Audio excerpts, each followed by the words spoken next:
প্রিয় বন্ধুরা, আমি একটি সাময়িক প্রসঙ্গে নিয়ে আপনাদের সামনে হাজির হয়েছি।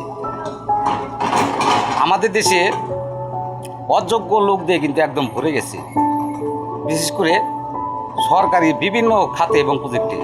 এর জন্য দরকারটা কি জানেন? মেধাবী ছাত্র এবং বিলিয়ন। সে প্রসঙ্গে আসি। যখন এয়ারপোর্টে নামবে একটি লোক অথবা একটা ভিজিট করতে যাবে, বাংলাদেশ সম্বন্ধে জানবে, তখন আমি নিজে ভাই সাক্ষী রে ভাই, কেন বললাম, ইমিগ্রেশন অফিসার সে আমার নাম এমডি আব্দুল সত্তার আলী কী করলো, এম কোথায় ডি কোথায়, তাকে আঙ্গুল দিয়ে কি বলে খুঁজে নিতে হয় টাইপিং করতে।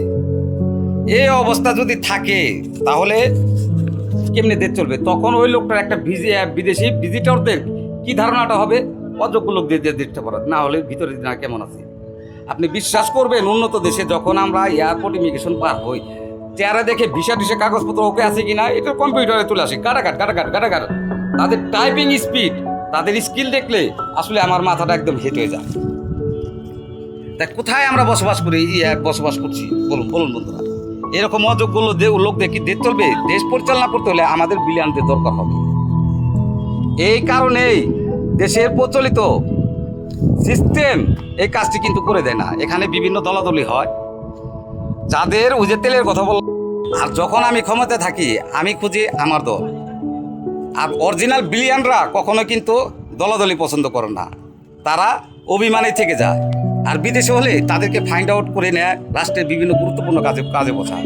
কেননা দেশটা কীভাবে তাড়াতাড়ি ডেভেলপ হবে সেই আশায়।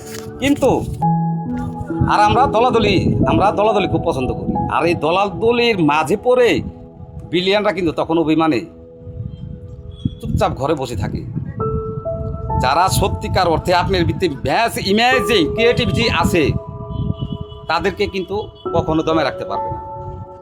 তো এই যুগের বিলিয়নের স্টুডেন্ট আপনাদের উদ্দেশ্যে বলবো, পরিশেষে একটি কথাই বলবো, আপনারা পারবেন এই দেশটাকে এগিয়ে নিতে। এই দেশটা যদি আপনারা বিনির্মাণ করে না দিতে পারেন, তাহলে আগামী আপনাদের সন্তানাদি হবে, আপনাদের প্রজন্মগুলো এগুলো কিন্তু ঘরে বসে নিরক্ষর হয়ে থাকবে।